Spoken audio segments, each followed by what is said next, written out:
It's the Jeremy Hazelwood Show. What's good? What's good? Let's get ready to go.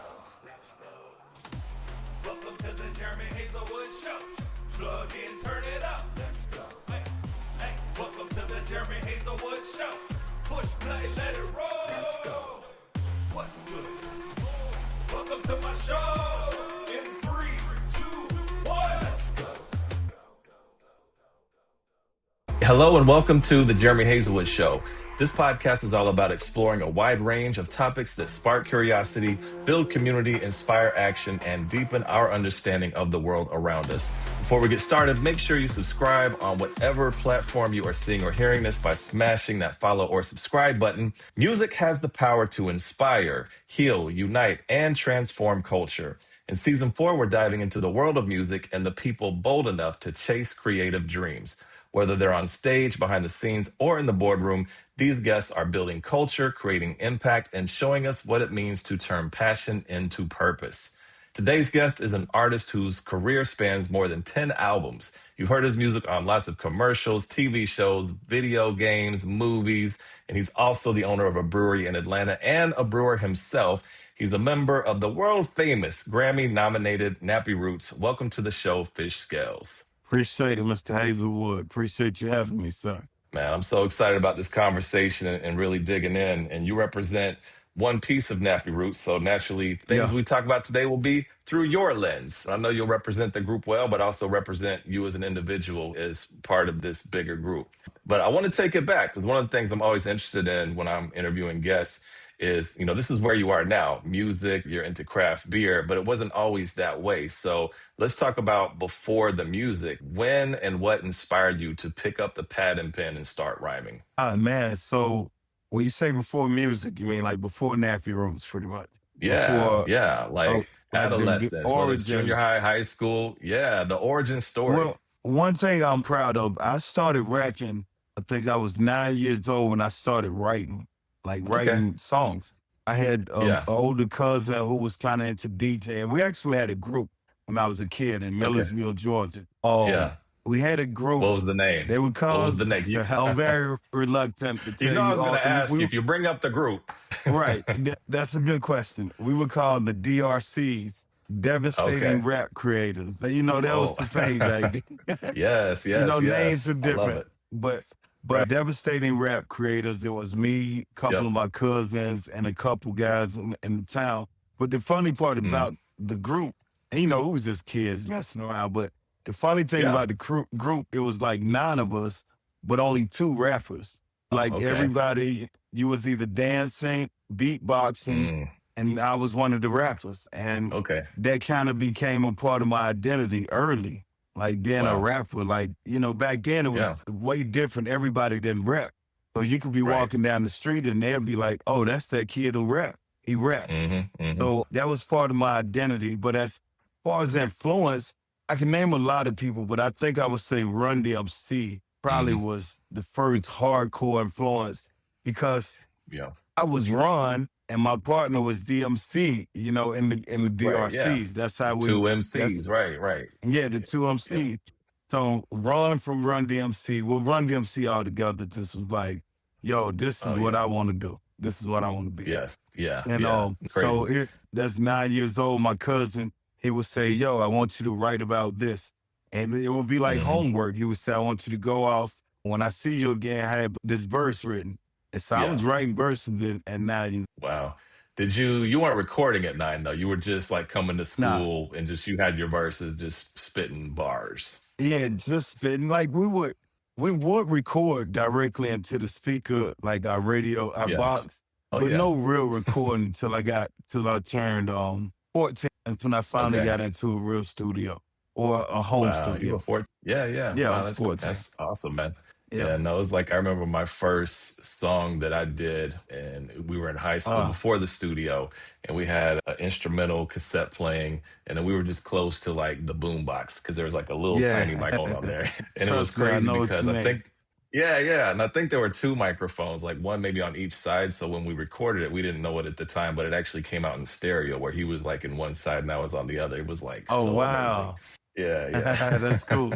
That's pretty cool. Yeah, Yeah. the So let's fast excitement. forward. Yep. Yeah, the excitement of hearing your voice on a song or tape back then, it Mm-hmm. had to be the most exciting thing ever. It was crazy. Yeah, and then when you let other people hear it and just to see their reaction to it is Yeah, life. It gives you so much energy and confidence. right. Let's fast forward to the college years. So you went to Western Kentucky, WKU, but on a basketball scholarship, but yet you left with a record deal. So how did you go from athlete to becoming a member of Nappy Roots? College, man, it was my identity. I was Hmm. the teammate that rapped. I Okay. was the guy on the team. Even my coach, we would have get-togethers. He would get me to freestyle. That was a Hmm. part of who I was. I was a rapper since I can Hmm. remember. The thing with me is like I always went back and forth. Do I want to be a professional basketball player or be a rapper? I always had this. Hmm. That's something I always went back and Yeah. forth with because I love basketball just as much as I love rap and vice versa. Mm. I met Skinny. Clutch at the time was going off to the reserves, National Mm. Reserves, I think, to the Army, whatever you call it. And Okay.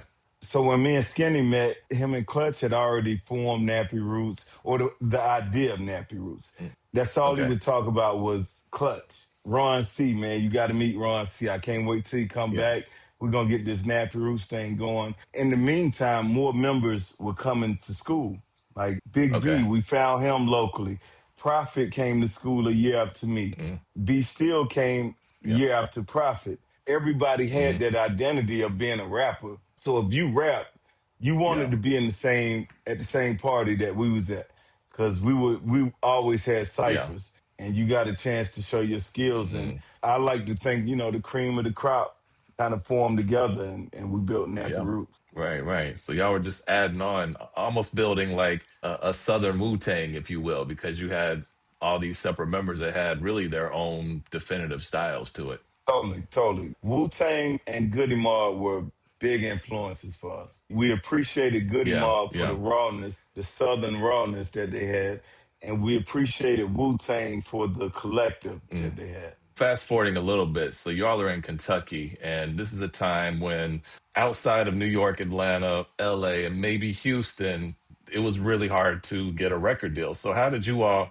land a deal coming from Kentucky? How did that even come about? There's stories about how Mike Karen found our demo tape, not even demo tape. It was just our first underground CD that we made called Country Fried Says. The story is Mm. because we used to go sell our CD in Louisville.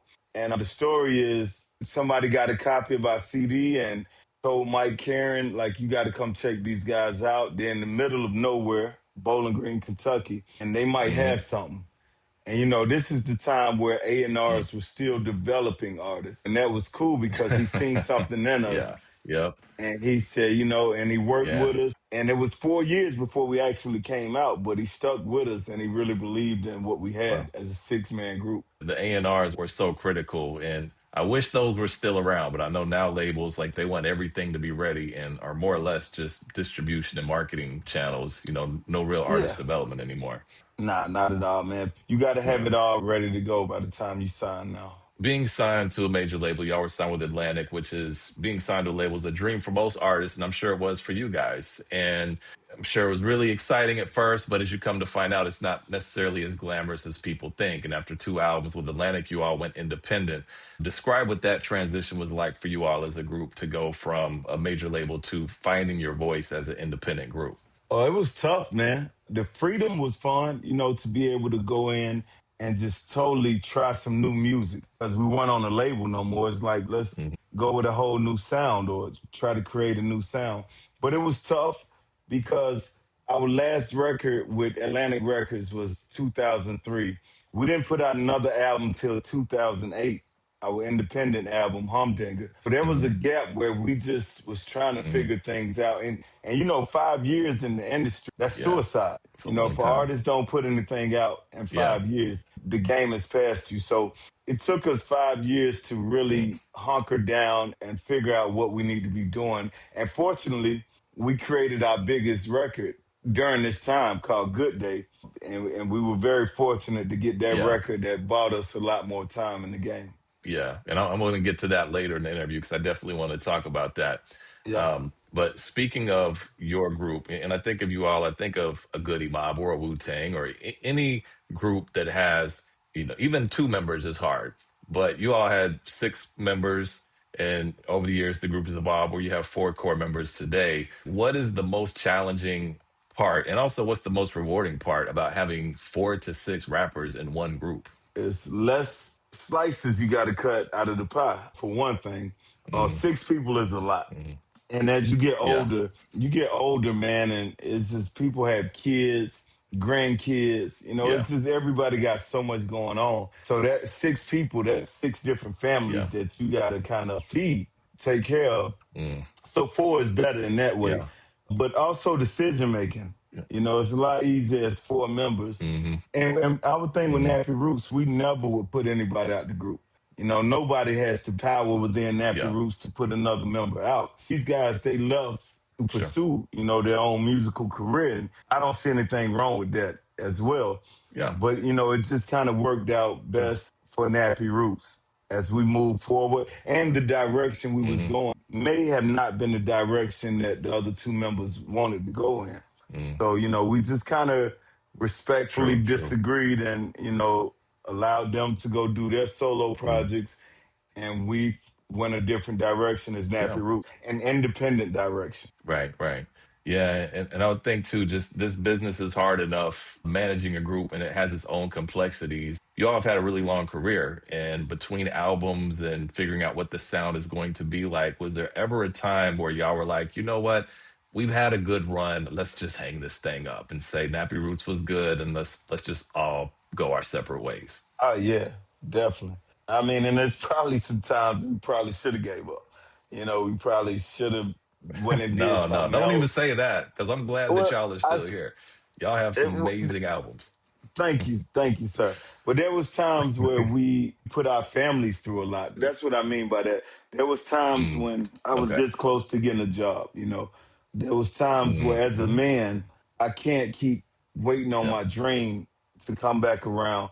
I got a Mm. family to take care of, and I can't be selfish with my Yeah, yeah, dreams. yeah. But we all uplift each other. I'm not afraid to say I've had Mm. cars repoed, been foreclosed. I've lost houses. My wife, even she believes in what we're doing. So that helps a lot, having Yeah, a wife who sees your yeah. vision. And then the rest of the group, we Hmm. always uplift each other. If I'm down, Skinny is more than Yeah, likely up. And if Skinny is down, Be yeah. Still is more than likely up. Somebody in the group Hmm. has to step up and say, look, man, we're Nappy Roots. There's a lot of love out there, love for Yeah, us. We just got to stay the course. yes. And we always had the mindset of it gets its hardest right before it get good, Hmm. And we're fortunate. Mm. We're on our third or Yeah, fourth run, man. so So true. we're too deep to turn Yeah, back at this point. But yeah, I definitely thought about, yeah, I yeah. might need No. to see another way of making income.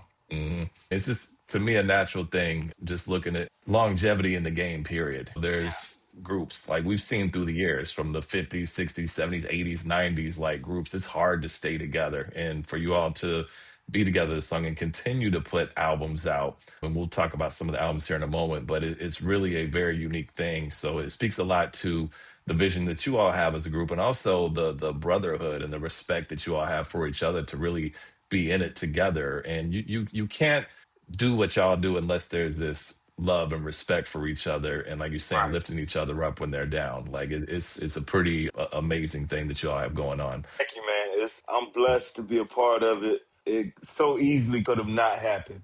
So I'm super Hmm. blessed. I love where we are in hip hop. We're not the most famous group. We've created a brand. We've created our own Yes. lane, and nobody can take that from us. Hmm. So, I'm proud of us, proud of Nappy Hmm. Roots for that. You all have a niche that nobody's really touching, and you Right. have a core audience that shows up. And most artists would kill for that, but you all have it. So it's not about being the biggest artist, it's about creating music, doing what y'all want to do because you're independent. Yes. um, Fans are still showing up. albums are still being sold, and there's freedom in that, I would imagine, right? Yeah. Oh, a lot of freedom, man. And because our brand is good, we're able to take it and do other things with it. I'm sure you're gonna Yeah. want to touch on Atlantucky, but we're able to use the Oh, of brand, course. Yeah. the name Nappy Roots. We're able to walk in Hmm. other rooms and already have a good name when we walk in. Yeah, for sure. It's the brand equity that y'all have built. So as a marketer, that's what I look at too. It's like you all have Yeah. established this brand and it's how the brand grows into even other industries. So it's really cool to see y'all grow through the years. I want to take a step kind of back because this is something unique to you. For the followers of you and Nappy Roots, some are lucky to have your coveted The Sticks mixtape. If you have a physical copy of this, consider Yes, yourself sir. lucky. It was a The solo sticks. project, but it also incorporated all the original members of the group. What did creating that mixtape mean to you? Yeah, all of the original members except for Clutch. I think I didn't get a song with Clutch. Oh yeah, yeah. Be I don't Still think is on there. Clutch. Be Yeah, yeah, Still that's is right. on Big Boy. But yeah, shout out to my Hmm. brother Clutch. I gotta get you. We gotta do another one just to get Clutch on there. Got to do part Oh, two. That's right, because that was part one. We never put out part yeah, two. that was part one. Let me tell you, man, that that mixtape, the sticks. Thank you to Jeremy Hazelwood, my brother, aka Melee, Yep, for that's right. executive producing that for me. And we put a lot of Mm, work into it, like serious work, where it wasn't just us yeah. freestyling over beats. We was really putting in work. We did a lot of shows in that time period.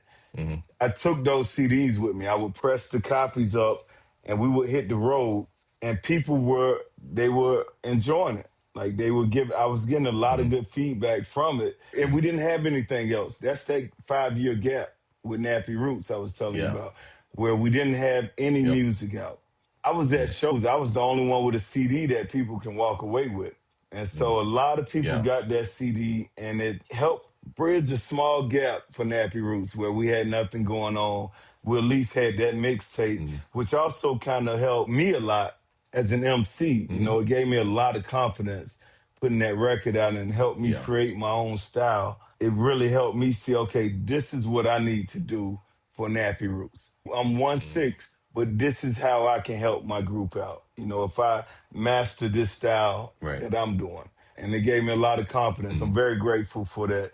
Fish Scales, The Sticks, Volume 1. It still pops up. I have it in rotation. So when I have my Yeah. whole library on shuffle, there might be a song. And I usually text you whenever I get it. I'm like, hey, this just came up. Keep it rolling, man. Keep it going, So man. let's, hey, for real, always. But I wanted to bounce around, talk a little bit about some of the songs, some of the albums, and one album I'm really curious about, and I know fans would probably be curious about going backwards, is Nappy.org, fully produced by Organized Noise. You know, legendary producers, man. You know, work with, of course, Goody Mob, Outkast, TLC, like all these major artists, and really help shape Yeah. that sound of the South. And even an influence, like you mentioned, Goody Mob as an influence on you guys early on. So, how did that project come together, and what were those sessions like working with Organized Noise? Man, it was truly a dream come true, man, to work with Rico Wade. Man, those guys, Ray Murray, you know, we talking the best of the Mhm. best in hip hop. You know what I'm saying? Like Mm. their Yeah. sound is still hadn't been duplicated. What they brought to hip Mm-mm. hop, a kind of smooth, kind of hybrid of hardcore hip hop sound with samples, but yet smooth and Yeah. smooth enough for R&B listeners. Mm. And for us, just to have those guys in the room and to give us the nod and give us, secrets to recording, it was amazing. And the chemistry Mm. was great. Where we was recording at, I think we was in the Dungeon East, and it was really a Okay. dungeon, bro. Like it was really grimy and raw. Yeah. And it's like it didn't Hmm. even matter because what was going on Yeah. inside was magical, man. We made some really good songs Yeah. for Nappy, and I don't think the Hmm. world has heard it or heard it enough. But I think Hmm. one day they will because it's so musical, and I Yeah. can't wait for people to really finally find that album and realize what Yeah. Nappy Roots and Organized Noise put together. It's some timeless Yeah. And music. then you guys, like, this wasn't like they're making beats and send them to you. Like, you're there Nah, creating with them, right? Mm. we would go there almost every day and just sit around. And the beautiful part was you could see how much Rico and Ray, how much those guys were loved, man. Because Goody Mob, Hmm. members of Goody Mob would come through. the guys who played, the musicians who played on their music for Hmm. 20 years, they would come through. Yeah. And it was just raw. Like if you Mm, showed up, they'll ask, what you got for this? What can you play on this? Bass guy come mm, through. Try your bass on this, and Big Rube, that's one of my best memories. He was mm. there a lot. And Yep. we got him on the album. Mm, And it's just to hear these guys talk, man, yeah. and for us to be writing Yeah. verses and to go in the booth and we're trying to impress these guys. These are it's like a family Right. reunion and they're the big cousins and we're trying to Hmm. impress them and Hmm. it worked. It worked, man. It came out great. It Yeah. was it was a life-changing Yeah. experience for me. No, it was a great album, man.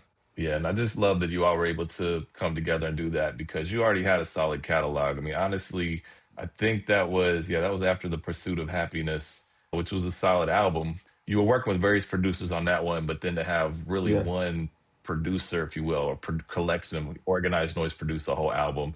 And from there, you took it to, I think, 40 Acres, another 40, and you started working more seemingly from the outside looking in. Instead of working with a lot of different producers, it was almost like Nappy.org was the last time you did that. And you're like, okay, they had a consistent sound. So 808 Blake comes into the scene and he's Yeah. producing most of y'all's albums. Not every song, but most of the songs from here on out. Was that a conscious decision to say, you know what, we want to have a sound for each album, so we kind of want to stick with one main producer? Yeah, definitely, because Pursuit of Nappiness was a lot of me just going on, checking my emails and finding beats that people sent me from all over the place, just writing Mm, to it.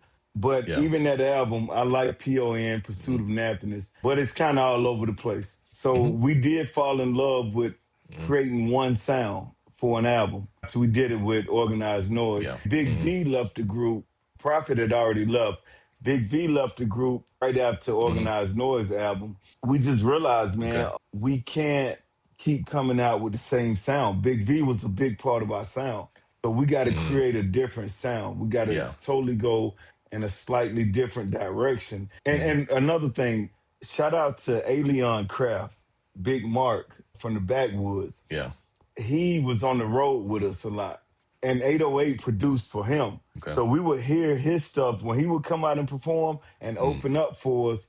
We like, hold up, man, this guy, his beats is shaking the room. Like we're coming out yeah. with some good talk, country hip hop rap, but he's playing some 808s that's shaking the room. So we like, who's making that? Mm, And yeah. that led us to 808 Blake, SMKA. And that's when we had already knew him. So after Big V left the group, we was like, let's create a new sound with 808 Blake. We know what he does. Me and Hmm. Skinny Hmm. both really liked his production, and we was in Atlanta together. So we said, let's spearhead this, Yeah. and that way people won't think that we're trying to replace Big V or any of that. This is just two of Mm, us creating yeah. a new sound Hmm. unapologetically. Like we don't care what anybody say. We Yeah. finna Yeah. do this sound right here, and we gonna do it with Yeah. confidence. And fortunately, people Hmm. gravitated towards it. Yeah. So it's like that 40 acres project, and then another 40 acres had more electronic sound. It kind of did get away a little bit from kind of the country, some of the guitars and Yeah, things like that. But then you came back out with 40 and then Nappy for Life, which did go back to some of that. It was almost like the 40 acres and the 40, another 40 acres were a bridge to what the 40 and Nappy for Life are. Because it took right. some of those electronic elements, but then you start to bring in more some of the soulful elements, some of the guitars, the keys, and it's almost like you reinvented the sound again. And it also seemed Yeah. like there was more consciousness in these past two albums. Would you agree with that? And was that intentional?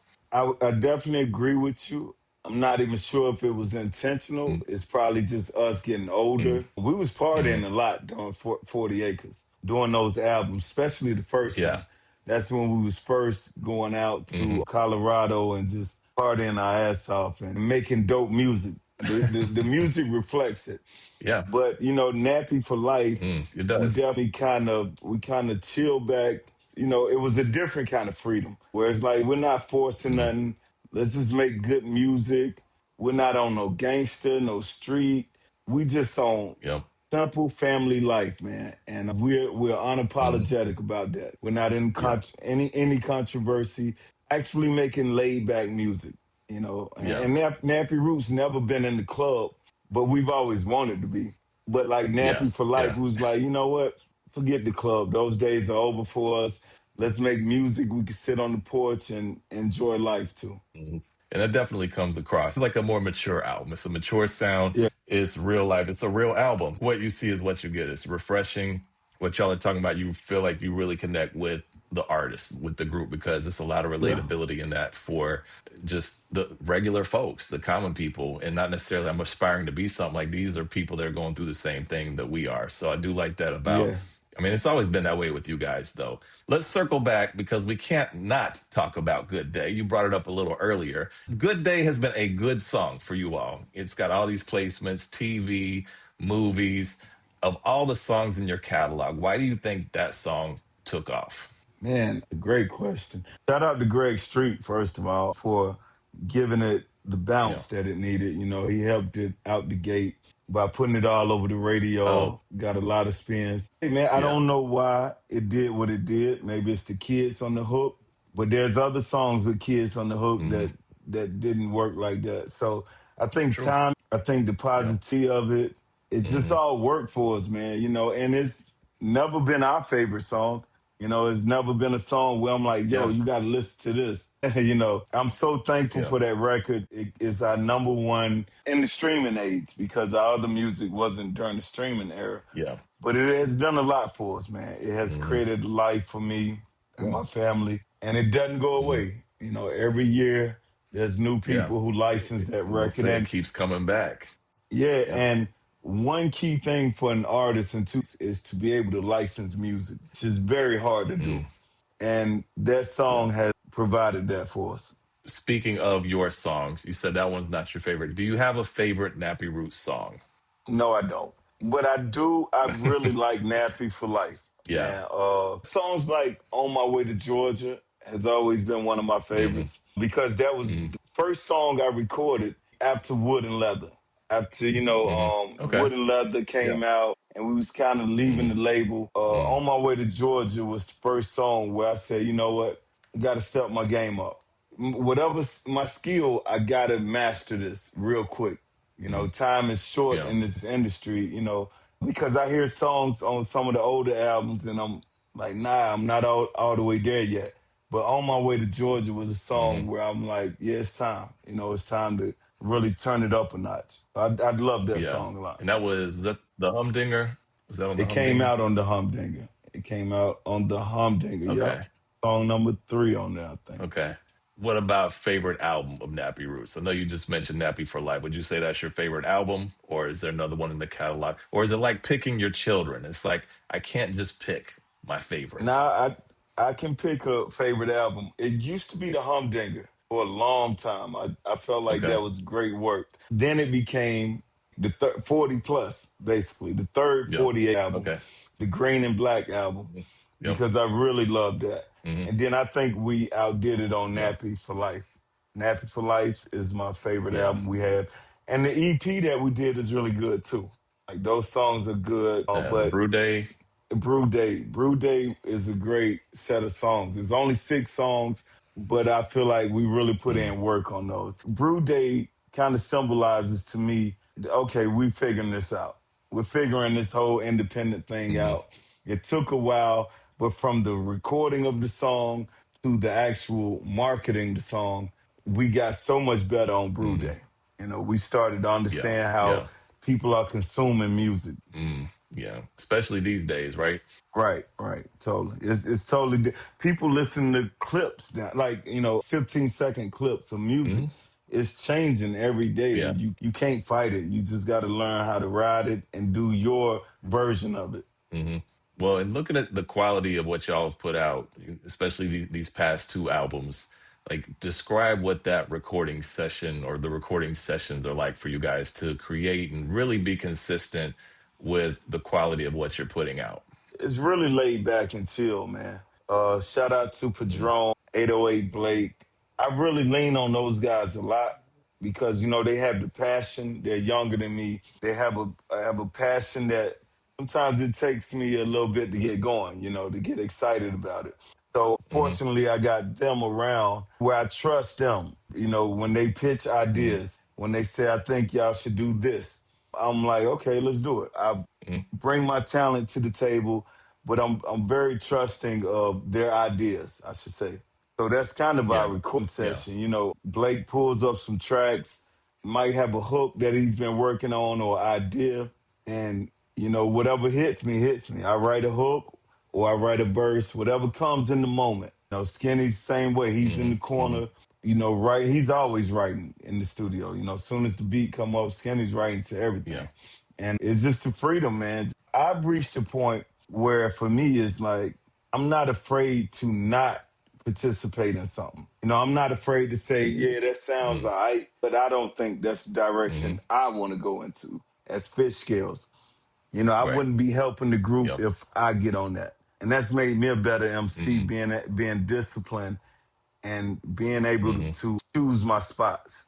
So you'll hear me Yeah. sometimes. I Yeah. might just spit a 4-bar verse, but my goal Hmm. is to make it very impactful as opposed to Hmm. rapping 16 bars just to say I've rapped, and that's, Yeah. I That hope, was on the maturity. song.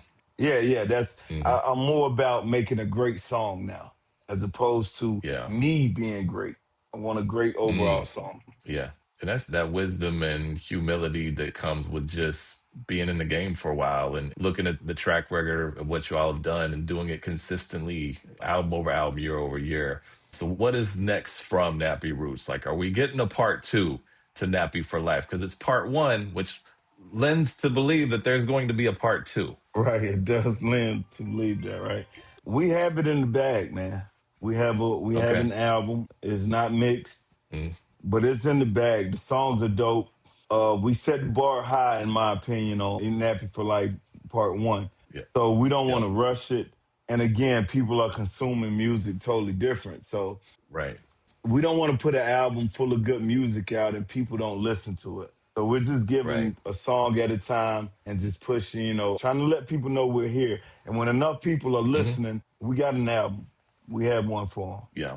Beyond the music, you all have, of course, you're almost 20 years in the game as a group.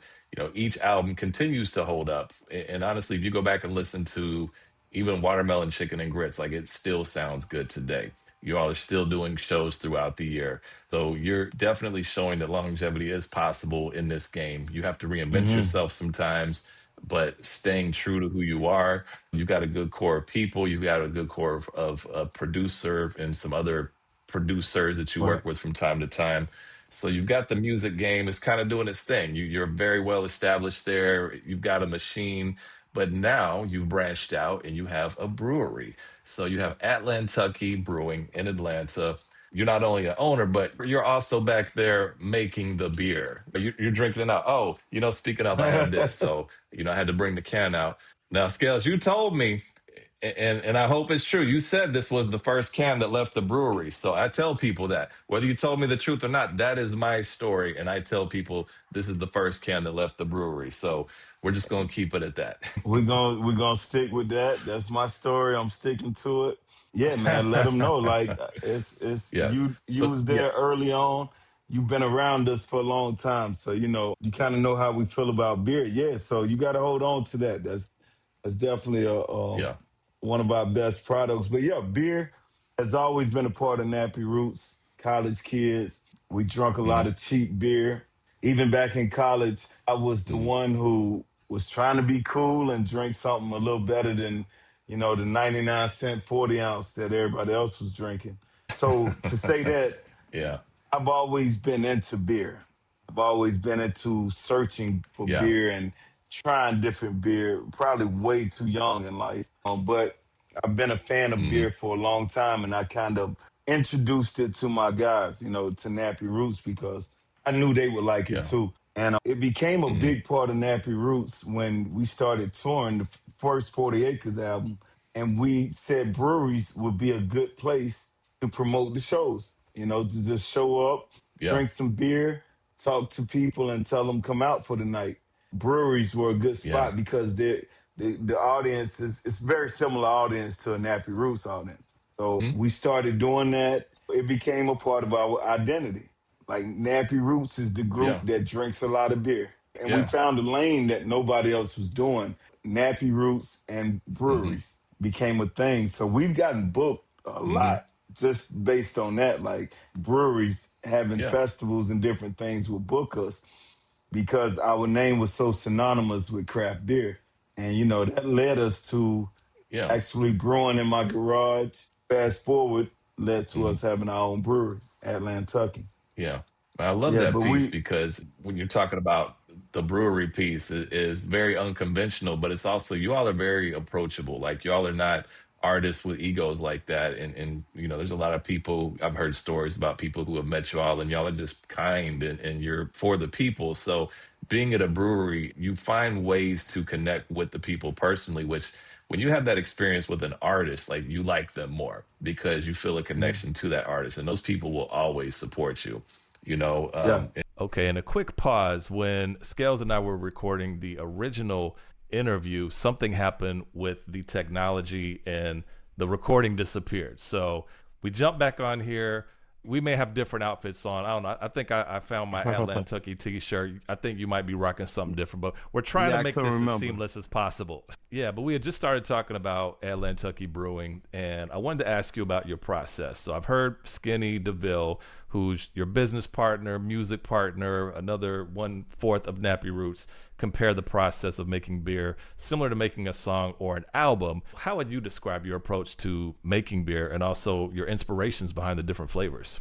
The process of making beer can be compared to music. I mean, you are creating a product from Mm, raw materials, and yeah, in music, you're starting with a notepad and a pen. Nowadays, you're writing in your notes and your phone. Beer the same way, man. You're taking grains, water, yeast, and hops, and you're creating this product that the world loves just with those four ingredients. That's the base of yeah, it. The process for me is just kind of going in reverse, like with beer, because you think about the beer that you want to make, whether it's mm, raspberry, IPA, chocolate, maple syrup, stout, whatever it is, you mm, decide that in the beginning, and okay, then you go back to the raw materials that mm, you have to use. Again, water, yeast, hop, and grains.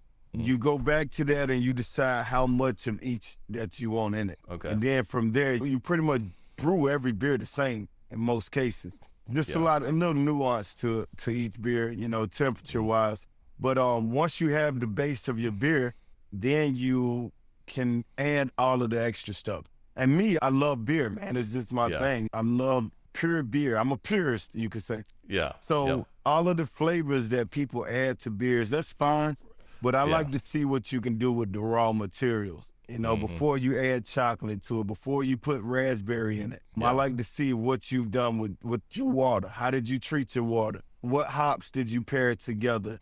Which yeast strand did you use and what temperature did you keep that yeast? mm, Because yeast yeah, is yeah, a living thing. And yeah, some like temperature around 70 degrees, some like temperature around 66. And yeah, all of those things are what I've learned in recent years, learned to look for in others, mm, when I'm going to try other people's beer. So I know mm, how I want to do it with my beer. But it can be a boring process if you're not a beer yeah, nerd like myself. right, I love it, man. It's the raw materials of it that yeah. I really like.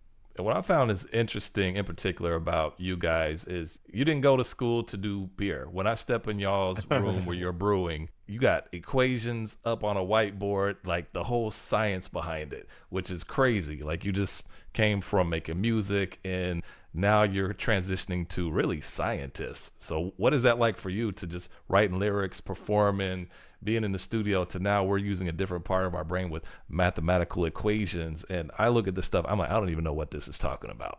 It's dope, bro, because it's like a lot of stuff you learned in chemistry and math class Mhm. that you never thought you would be using. I'm Right. starting to use some of it. I'm like, this is cool. I kind of remember doing this. Humans are amazing, man. We have Mm, to challenge ourselves mm, because you'll be surprised at what you already know. You'll be mm. surprised what you can figure out as well. We learned this stuff on the job. We had a great teacher in this guy named Adam Bishop. But he opens a lot of breweries for people, help them get Gotcha. organized. And he kind of taught us the basis of working the equipment and making beer, the rhyme and reason behind each thing Mm, you're doing when you're making beer. Yeah, we learned the equations. on the fly, but again, it's flexing a lot of muscle that you had already learned in grade school. These things are important in life, man. To the young kids who may be listening, pay attention, man. Learn. We're in the information age, and there's so much you can learn. And with that said, YouTube as well. Me and Skinny literally watch YouTube. We watch beer YouTube like it was Game of Thrones, bro. Wow, we was crazy. tuned in every day. We was tuned in. We was searching for new people to listen to. And even then, it still took 7 years to get where we are now. Right. Yeah, really like studying the craft and becoming a student of the craft, almost like you were a student of the craft in music coming up and looking at different artists. Yeah.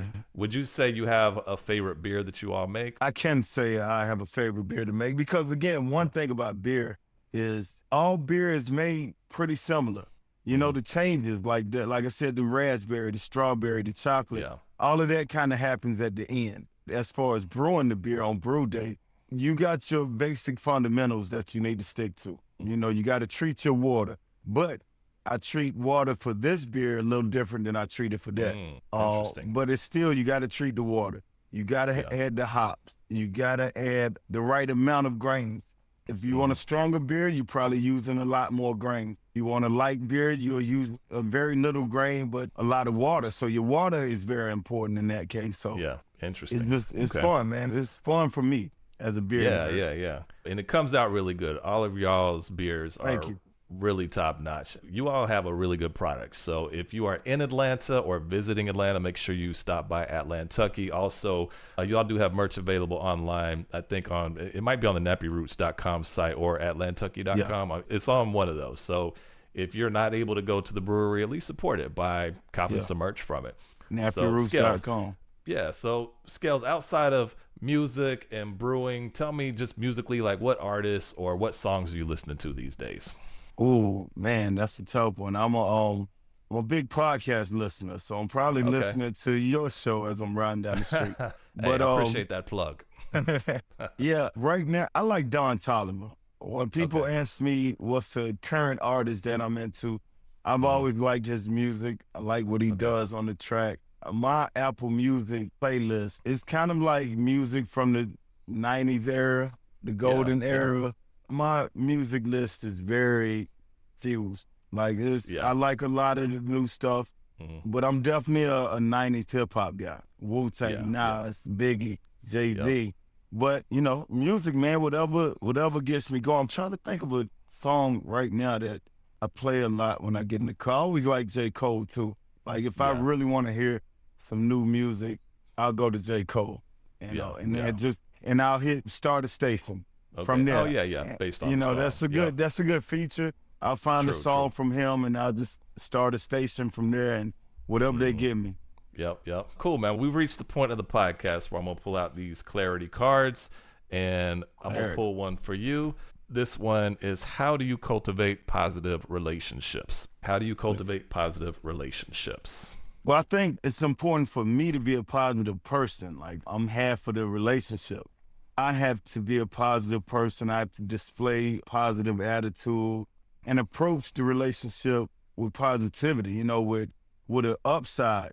I've heard a guy say before, I can't remember his name, but it was on YouTube. He said the best thing that you can do for your friend is make sure you're okay. And the best thing my friend can do for me is make sure he's okay, he or she is okay. So when we see each other, we're giving. We're not taking, we're both giving to each other.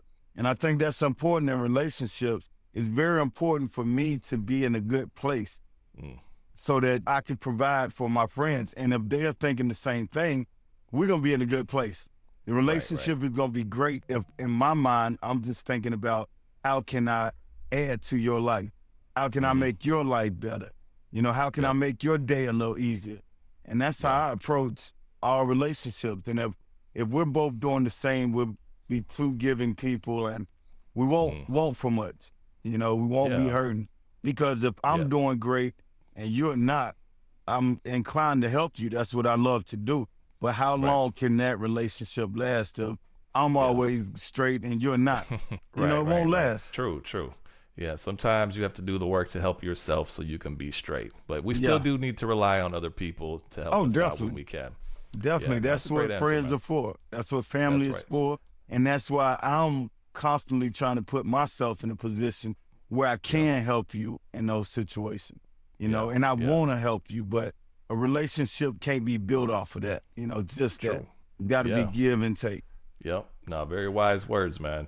So, Scales, we're going to wrap this up. I want to thank you for coming on to my podcast today. And also to the listener, thank you for tuning in to the Jeremy Hazelwood Show. If you enjoyed today's episode, don't forget to follow or subscribe so you're always up to date when the latest episode drops. And until next time, keep following your dreams to find your purpose. Thank you, sir.